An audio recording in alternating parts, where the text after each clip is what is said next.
Hello, मेरा नाम संदीप गौड़ है और मैं क्लिनिकल साइकोलॉजिस्ट हूँ।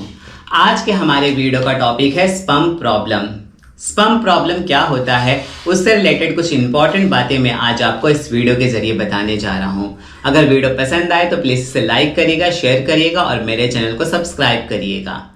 स्पम प्रॉब्लम आजकल बहुत ही ज़्यादा कॉमन हो चुका है हर एक आदमियों में, और उसके लिए वो ओपनली बात करने से भी हिचकिचाते नहीं है, क्योंकि अगर कोई प्रॉब्लम है तो आपको अपने डॉक्टर से, अपने सपोर्टर से या अपने क्लोज मेंबर से बात करनी चाहिए, शेयर करनी चाहिए और हर एक प्रॉब्लम का सोल्यूशन निकालना चाहिए। क्योंकि कोई भी प्रॉब्लम है तो उसका सोल्यूशन डेफिनेटली होता है आजकल, और आजकल क्या कभी भी था और है और रहेगा। इसके लिए आपको लाइफ में कभी भी कोई भी तरीके की प्रॉब्लम हो, सेक्सुअल हो, मेंटल हो, फिजिकल हो, आपको छुपाना नहीं चाहिए, आपको शेयर करना चाहिए अपने करीबियों से या तो फिर किसी भी अच्छे डॉक्टर से। तो स्पम प्रॉब्लम क्यों होती है, उससे रिलेटेड कुछ इंपॉर्टेंट बातें मैं आज आपको बताने जा रहा हूं, और स्पम प्रॉब्लम को आप कैसे ठीक कर सकते हैं विदाउट मेडिसिन, उसके रिलेटेड भी कुछ इंपॉर्टेंट बातें मैं आज आपको इस वीडियो में बताऊंगा। स्पम प्रॉब्लम क्यों होती है, सबसे पहले इंपॉर्टेंट बात ये होती है कि आजकल के सबकी ईटिंग पैटर्न होता है, लाइफस्टाइल होता है, धीरे धीरे बहुत ज़्यादा चेंज होता जा रहा है। चेंज का मतलब ये नहीं कि अच्छा होता जा रहा है, कभी ये अच्छे से खराब से बद से बदतर होता जा रहा है, क्योंकि आजकल सब लोग ज़्यादा घर पे नहीं खाते, बाहर खाते हैं, टाइम नहीं है खाने का, इसके लिए वो किसी भी टाइम पे खाते हैं। लाइक अगर आज उसने लंच 1 बजे किया तो कल 2 बजे, कल परसों 4 बजे, फिर 5 बजे, लाइक दैट। अगर आपका जो रूटीन है, आप अपने रूटीन को प्रॉपरली फॉलो करेंगे, आप अच्छा खाएंगे, अपने आप को अच्छे से रखेंगे, तो आपको किसी भी तरीके की कोई भी प्रॉब्लम नहीं होगी। अगर प्रॉब्लम हो रही है तो प्रॉब्लम का रीजन भी आपको पता है और आपके अंदर ही है। तो सबसे पहले कि आपका जो ईटिंग जो पैटर्न है धीरे धीरे बदलता जा रहा है, जिसकी वजह से ओवरवेट हो जाता है इंसान। और जब कोई भी आदमी ओवरवेट हो जाता है तो ज्यादा करके उसकी चर्बी जो होती है उसके पेट पर और उसके थाई के एरिया में जमा हो जाती है। बिकॉज ऑफ दैट उसका जो पेनिस का एरिया होता है वो कवर हो जाता है, जहां पे ब्लड सर्कुलेट प्रॉपर नहीं जा पाता। इसके वजह से उसको इरेक्शन का भी प्रॉब्लम होता है और साइमल्टेनियसली स्पम प्रॉब्लम भी होता है। देन ड्रग्स हुआ, स्मोक हुआ, अल्कोहल हुआ, ओवर ज्यादा टी पीना हुआ, चाय पीना हुआ, क्योंकि चाय को भी कोई आजकल तो चाय को सब पानी के जैसे पीते जा रहे हैं। दिन में 5-5, 10-10, 20-20 बार चाय ऐसे पी रहे हैं जैसे पानी पीते हैं गटागट, तो पानी के जैसे चाय पीते जा रहे हैं। इसकी वजह से स्पम प्रॉब्लम पे भी असर पड़ता है। ड्रग्स हुआ, आजकल तो ड्रग्स तो नॉर्मली कितने लोग कर रहे हैं, क्योंकि मेरे आंखों के सामने कितने सारे पेशेंट्स आते हैं जो ड्रग्स लेते हैं इंजेक्शन के थ्रू, नाक के थ्रू, वाटर में, जूस में, आई डोंट नो कहाँ से लोग ड्रग्स लेते हैं।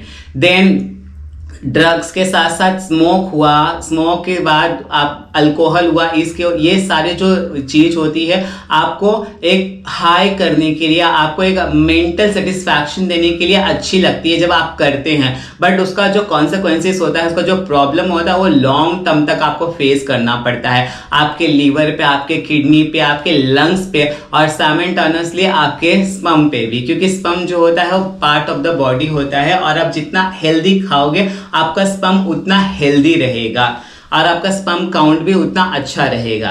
देन उसके बाद हुआ कि चाइल्डहुड इन्फेक्शन भी होता है। समटाइम्स क्या होता है कि चिल्ड्रन जो होते हैं अपने माता पिता से छुपाते हैं, अगर उनके प्राइवेट पार्ट पे कुछ प्रॉब्लम हो गई हो या वहां पर कुछ पिंपल्स या जो भी बोलते हैं कि कुछ भी प्रॉब्लम्स आ गई हो, या तो उसको अपने माता पिता से छुपाते हैं, शर्माते हैं बताने से कि यहाँ पे मुझे कुछ प्रॉब्लम हो रही है, ईचिंग हो रही है, या तो मुझे बर्न हो रहा है, या तो मेरा कट गया है वहां पर। तो ये सब बातें अब आज भी सब अपने माता पिता से शर्माते हैं बताने से, पर ऐसा नहीं है, क्योंकि जब अगर वो छोटी सी प्रॉब्लम आपको चाइल्डहुड में हुई है, अगर आप उसका ट्रीटमेंट वहां पे ही करा लोगे तो आपको आपके एडल्टहुड में और आगे जाके आप जब बड़े होगे तो आपको उसकी कोई साइड इफेक्ट देखने को नहीं मिलेगा। इसके लिए अगर चाइल्डहुड में ही अगर किसी भी बच्चे को से वहां पे अगर प्राइवेट पार्ट में कोई भी प्रॉब्लम है तो उसको अपने माता पिता से बताना चाहिए, शेयर करना चाहिए, ताकि उसके माता पिता उसकी हेल्प कर सके किसी अच्छे डॉक्टर के पास लेके जाकर।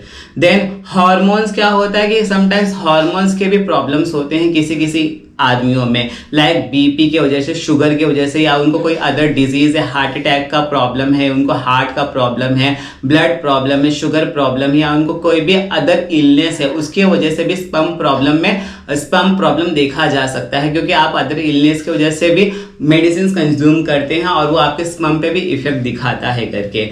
देन सेक्सुअल डिसऑर्डर्स, आजकल सेक्सुअल डिसऑर्डर्स बहुत ही ज्यादा हो रहे हैं। HIV is not only sexual disorder, there is other sexual disorder also. आजकल किसी को भी पूछे सेक्सुअल डिसऑर्डर क्या है, सिर्फ HIV। No, HIV not only sexual disorder, there is a category of other sexual disorder also. तो अगर आपको कुछ भी अपने बॉडी में, अपनी स्किन में इचिंग दिख रही है, आपके प्राइवेट पार्ट के एरिया में बार बार आपको पिंपल्स आ रहे हैं या इन्फेक्शन हो रहा है, तो please do your blood test, अपने ब्लड टेस्ट करिए और अपने आप को सेफ रखिए, क्योंकि जब बीमारी शुरू होती है उसका इलाज उसी समय आप करा लोगे तो आपको बच जाओगे। ताकि नहीं तो फिर जब बीमारी के लास्ट स्टेज पे आप पहुंच जाओगे तब जाओगे इलाज कराने, तो फिर आपको पता है कि वो सॉल्व भी नहीं होगा और साथ ही साथ आपके पैसे भी बहुत ज्यादा चले जाएंगे।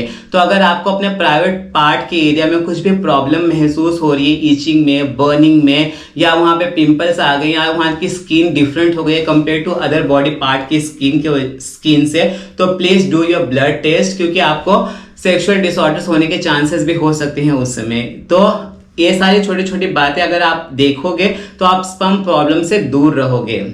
और अपने स्पर्म को इंप्रूव करने के लिए आप क्या कर सकते हो, सबसे इंपॉर्टेंट चीज है वर्कआउट। अगर आप वर्कआउट करोगे, ये जरूरी नहीं कि आप जिम में जाके वर्कआउट करो, आप घर में भी वर्कआउट कर सकते हो, रनिंग कर सकते हो, जॉगिंग कर सकते हो, योगा कर सकते हो, मेडिटेशन कर सकते हो। अगर आप वर्कआउट करोगे तो उसकी वजह से आपके बॉडी में जो ब्लड है वो प्रॉपरली सर्कुलेट होगा और आपकी बॉडी एक्टिव रहेगी, जिसकी वजह से आप हेल्दी रहोगे और हेल्दी के साथ साथ आपके सेक्सुअल लाइफ भी अच्छी होगी और आपकी स्पर्म की क्वालिटी भी अच्छी होगी। ईट गुड, आपको अच्छा खाना चाहिए, टाइम पे खाना चाहिए, आपका जो रूटीन है उस हिसाब से खाना चाहिए, क्योंकि जो आप कमा रहे हो खाने के लिए, अगर आप खाओगे नहीं तो फिर वो कमाई का कुछ फायदा नहीं। तो अगर आप अर्न कर रहे हो तो आपको टाइम पे ईटिंग करनी चाहिए। आप you have to drink lots of water, और वीक में आपको 3-4 बार जूस पीना चाहिए। अगर जूस आप एवरी डे भी पी सकते हो, हर एक चीज के, फल के, फ्रूट्स के, या आप खा सकते हो, तो प्लीज आप वो सब खाइए, तो उसकी वजह से आपकी लाइफ भी हेल्दी होगी और स्पर्म की क्वालिटी भी अच्छी होगी। स्लीप वेल, सोने से भी आपको रिलैक्सेशन मिलेगा, जिसकी वजह से रिलैक्सेशन के बाद आपको डिप्रेशन, एंजाइटी, पैनिक, टेंशन नहीं होगा और आपकी सेक्सुअल लाइफ इंप्रूव होगी। एंड स्टे पॉजिटिव, ऑलवेज अपने आप को पॉजिटिव रखिए। आपको लाइफ में कोई भी प्रॉब्लम क्यों ना हो, अपने आप को पॉजिटिव रखिए, काम रखिए, तो आप अपने किसी भी डिफिकल्ट बीमारी से या डिफिकल्ट सिचुएशन से प्रॉपरली फाइट कर पाओगे। आई होप इस वीडियो में मैंने आपको स्पर्म प्रॉब्लम से रिलेटेड कुछ इंपॉर्टेंट बातें बताई हो। तो अगर वीडियो पसंद आए तो प्लीज इसे लाइक करिएगा, शेयर करिएगा और मेरे चैनल को सब्सक्राइब करिएगा। Thank you.